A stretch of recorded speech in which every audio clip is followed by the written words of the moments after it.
It's mad along with big goo. Normally, I don't go through planned blossoms, but Stark is a blossom that I do need to talk about. So let's do it.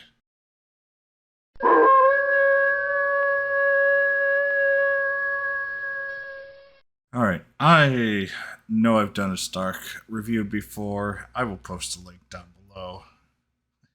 And it's been a while. But let's kind of just go through a Stark kind of quickly here. Stark has three skills, is incredibly Zam based. First one, Dark Flames. And I've got my Stark fully maxed out. The only thing I don't have him some 130. He is at 120 at S8. I just have to get him to 130, and I've got plenty of time. Um, he deals moderate Zam type breath damage to all enemies in area of effect. This is actually a fairly decent skill, and it will get a lot better when he gets upgraded, and I'll tell you why.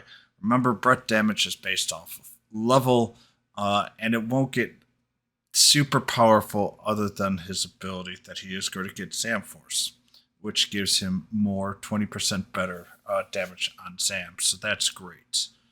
Um, the Underworld Slash, um, it's 420%, and that's at plus 10. So remember, these are all plus 10 uh, skills. That gives just Zam damage.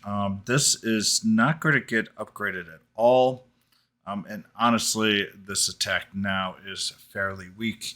The only upgrade it's going to get is through the Zam Force. So it can get 20 or 40% more powerful. 20% is 804%. Or sorry, 804. No, 84%. So be 500%. And on turn 3, it's long, and I'll kind of talk about some of the issues here.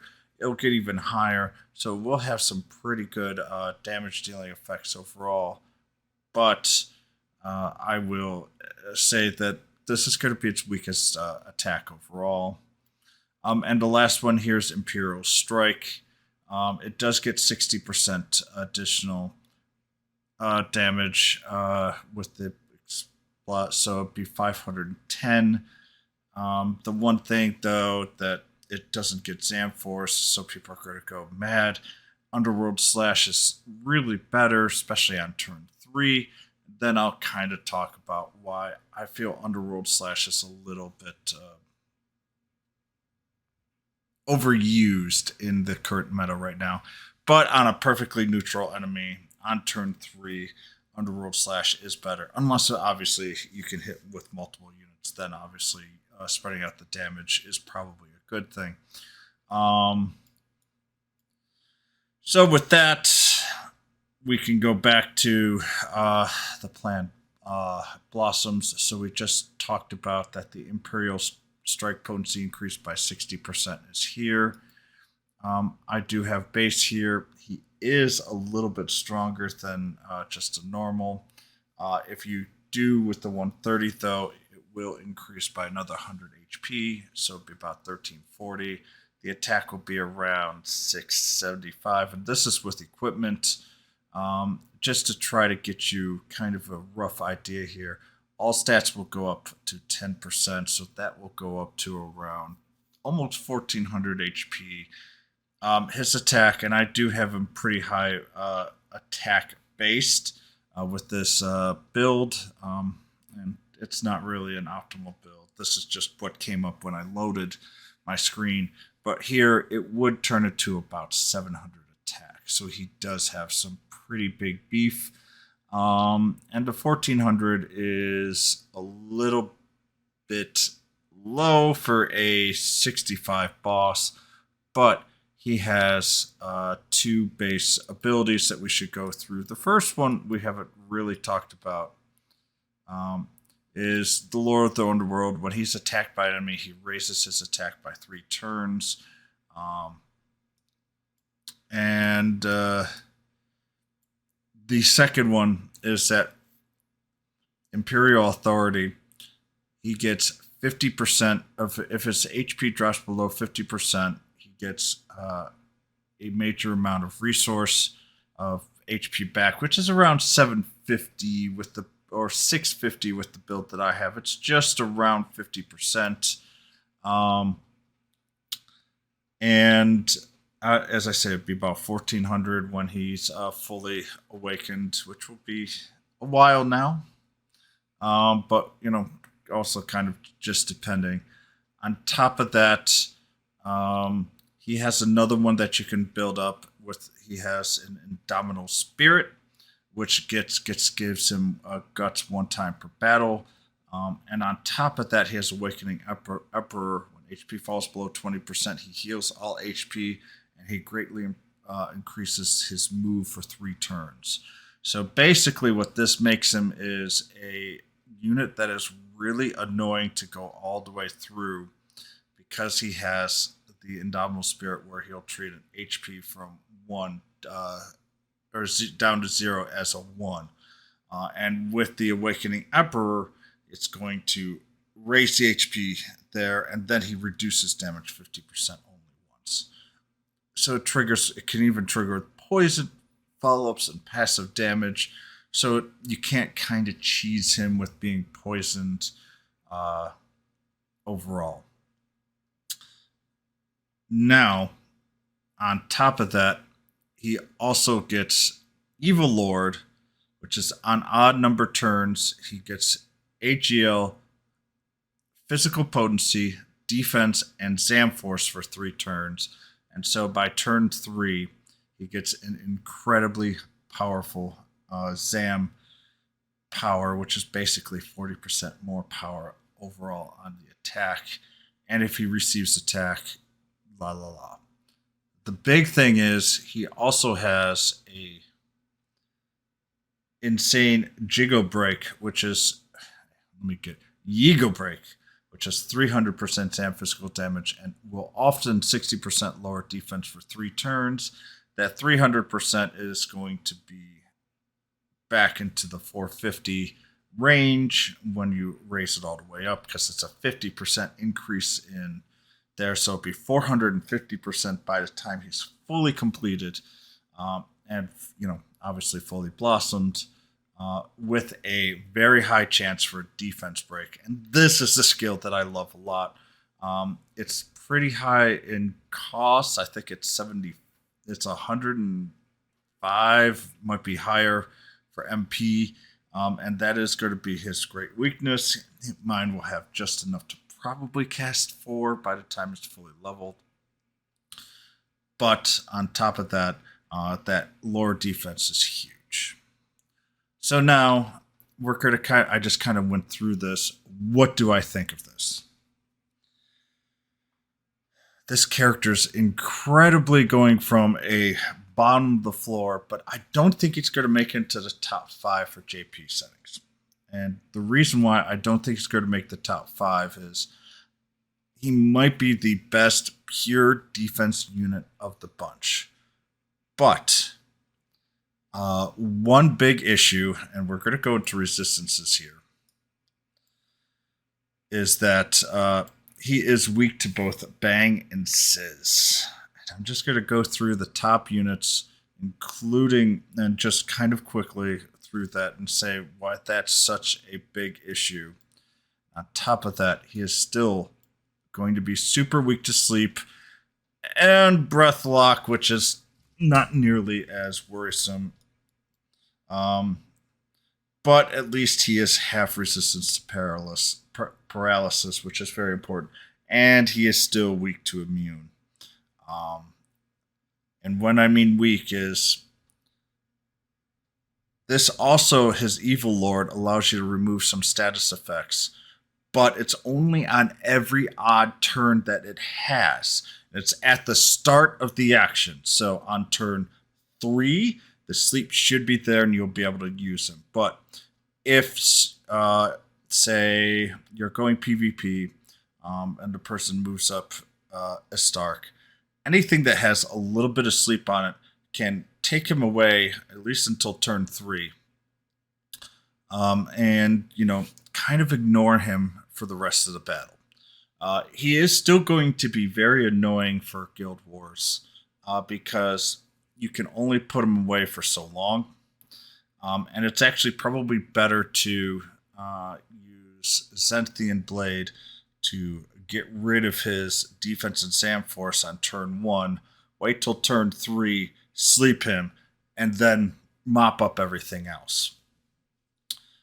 And honestly, that is going to be the only way to really defend against Estark, other than to have multiple hit skills with Sizz and Bang. But the one thing that you can also do with that is we have some pretty powerful Bang skills and some Sizz, and we'll go through that with relative passion with all the other units that I consider the top 5 right now, plus our magician, a hero magician that will be coming out in the 3rd year. But as I say, the other weaknesses that he has is he is Zam only attacks, and I'm also going to go through that and units that are weak and their weaknesses, and you're not going to see Zam weaknesses there. But with his Zam Force and it kind of going on, as long as he doesn't get it erased, I don't think it matters as much as what some other units would do. Okay, so let's kind of go back here and just go through some of the top units right now in the game that's out here. So the first one here, I've still got to upgrade some of Anlusha's here. So for her ability here, she has a very powerful Sizz.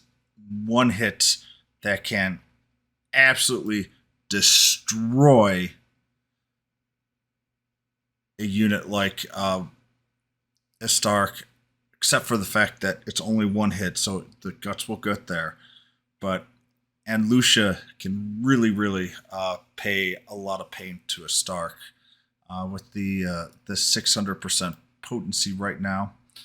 And she has so much attack power that she has enough overall to absolutely get through it. Her resistances here, she has heavy resistance against Sam. Therefore, she is a very good counter to Estark overall.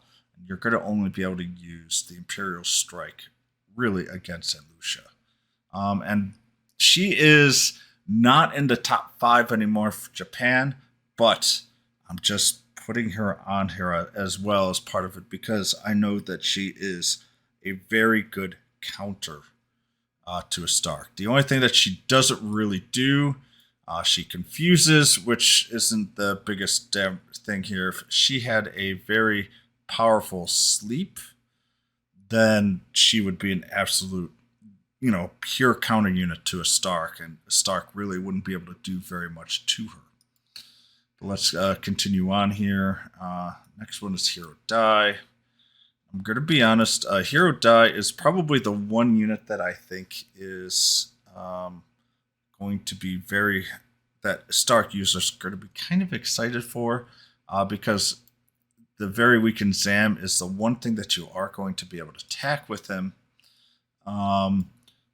And also, if you kind of go through here, he's got Whoosh and Zap, which doesn't really go against. So this is going to be the one unit that people have if people have Dragon Knight Die as their main unit, I know most of the heroes are going to be there instead of Die, then yes, Estark is there. And honestly, what I'm going to put on is that Estark is really the counter unit for Die.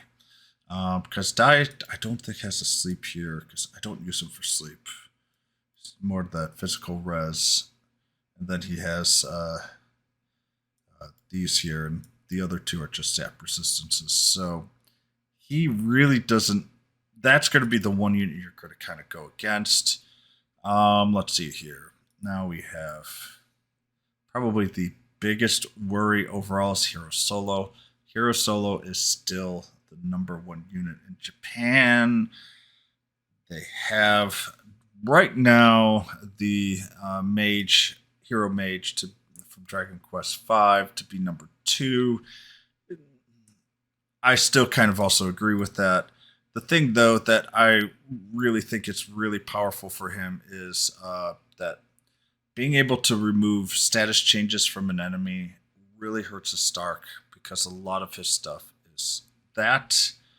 And the resistances. Zam is normal, doesn't really matter as much, but just going from here, being able to completely remove changes from him is very, very damaging. But honestly, between Solo and a Stark, if they were roughly equal, I would think that, ooh, that would be a really good battle. I would think that a Stark would win just because of the guts, but Solo would be able to neutralize most of the benefits that it has. It would be and with the ego break, um, lowering defense, it would be roughly immune for a little bit from that. Um, the bigger question would be: would you be able to get, if you played it correctly, you would need to get it down to 1 HP basically from the start. And if you're able to do that, revive everything there, and then attack again relatively quickly, then a Stark would be completely neutered by Hero Solo.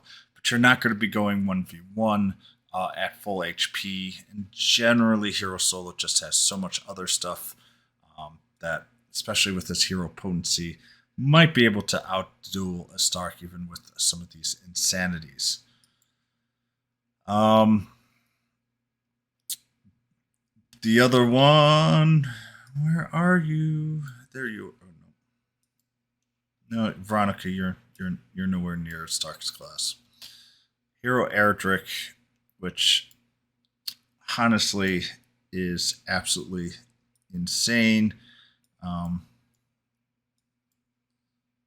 so we have the whoosh, no, not the whoosh, sorry. It's going to be the bang here. Does 50% spell damage to all enemies in effect. Is kind of going to be relatively immune here. Has some pretty powerful skills. But kind of just going through here. Very weak to Zam. So Stark could probably play a role with Erdrick, but they would be going toe to toe.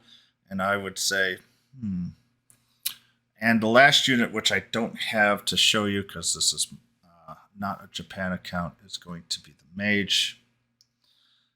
The Mage is definitely going to eat a Stark's lunch. It has a very powerful wind-based sleep. With that sleep, it's going to really mess things up with that. And I know for a fact that most higher level accounts are going to already have it. So with the higher level counts here, and with Whoosh being neutral, it's not going to be a weak attack either. That you're going to see him being asleep, especially after turn 1 and or turn 3, and in conjunction with Hero Solo, I think those two are going to work incredibly well together. Vice versa, after that, its best skill is Sizz as well, and so all in all, and it's a very high breath damage. It doesn't do multiple hits, but you should be able to basically get through most of all those HP stacks, and probably its Indomitable Spirit. So if you are facing an Estark, what are you going to do? You're basically going to be using either a Princess and Lucia. You're going to be using, and I know Hero Solo isn't the a direct counter, but you're going to be using a Hero Solo as the two main units against. But Stark will be able to be used for the most part okay against Hero Erdrick here because of the Zam Force. Might be able to pound out a little bit more here, especially with how much power can go through. Um, and I believe Die is also going to be someone that you can pretty well counter. So from an Estark, do I consider Estark going to be a top 5 in Japan? And then therefore in global, I'm going to say no. And the only reason is the hero, the magician hero 5 is just such a horrific counter against a Stark that a Stark is going to be somewhere in the 10. And people are saying, oh, I should save for a Stark and I should save for Dragon Quest V hero. So what I would state is this: the Dragon Quest V hero is by far the most important unit to be saving up for right now. People are saying I'm going to be picking up a Stark. I need to check something here. Oh, why am I doing that? I have not pulled on your banner. I will not pull on your banner. I did not pull very hard for a Stark, and I'm trying to remember. Okay, Stark is not part of the banner here. Um, so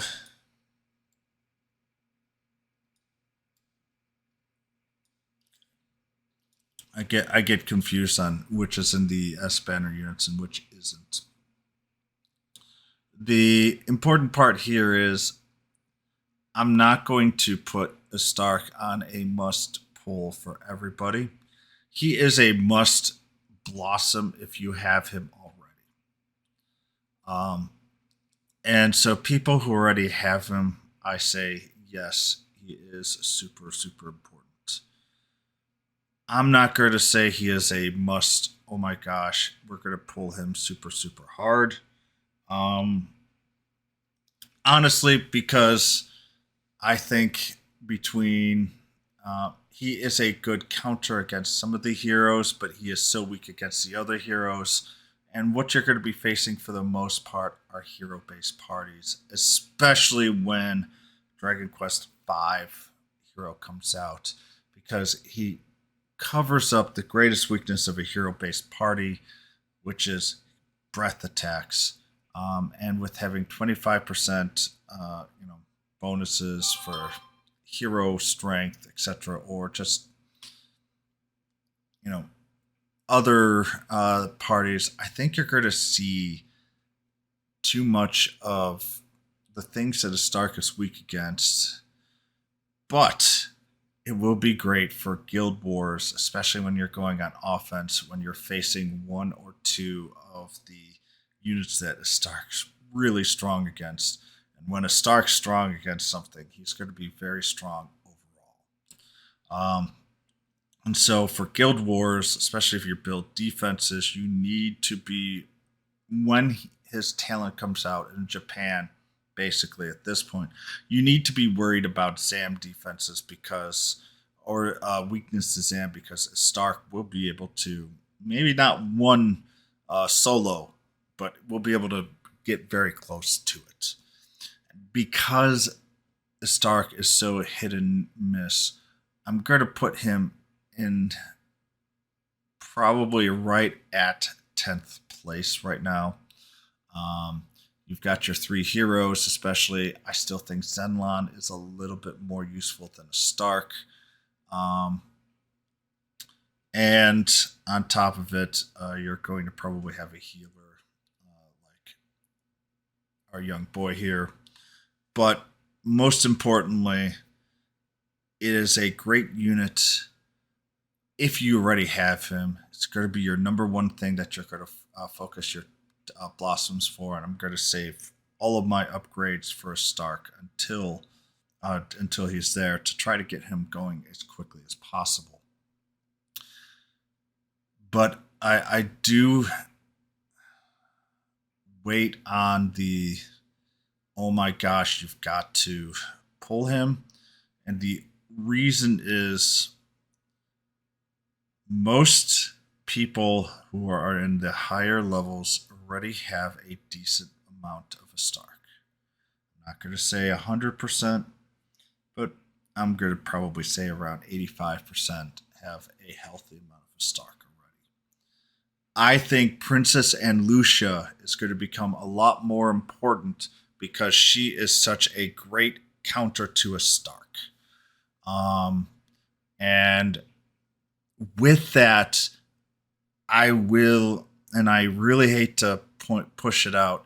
I think that even just having one of her is going to help out a lot of players, Guild Wars, that are going to see these Starks and wonder, how do I counter this without getting absolutely destroyed?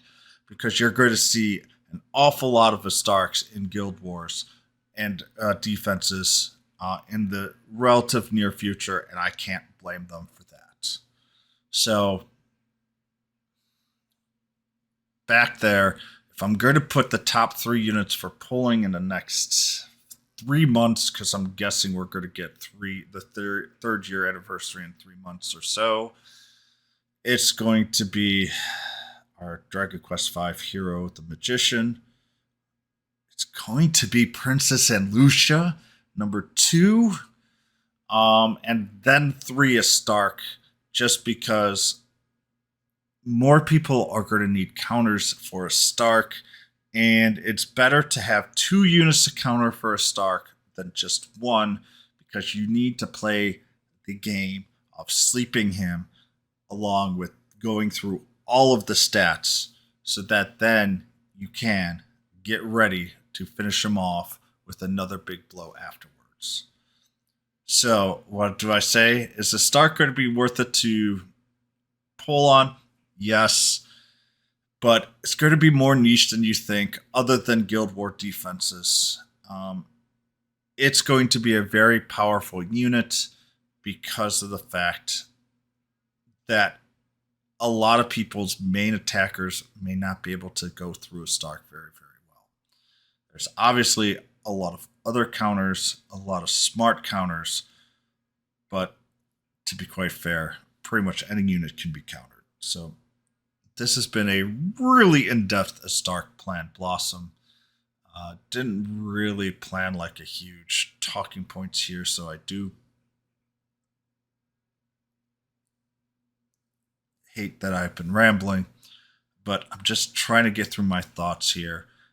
Obviously, with my unit here already at +1, I'm going to be flat out going for a Stark here to have blossomed as quickly as possible, because it will be important for certain plots. And look, garbage. So I hope you guys enjoyed this. More importantly, I think I'm going to be a little bit more on the negative side of a Stark than a lot of other people. But I will say that this is a huge upgrade over a Stark. And because I've already got an awful lot of him, I'm definitely going to be going through it, and it's definitely going to be worth it. Um, Personally, though, I still think Princess and Lucia is a little bit more important than pulling for a Stark, just because of the counter situation. I hope you guys do enjoy. Please like and subscribe, and let's have a healthy discussion down below on some of the points that I've made and some of the other counterpoints that you may have. Y'all have a good one. Thanks again. Bye.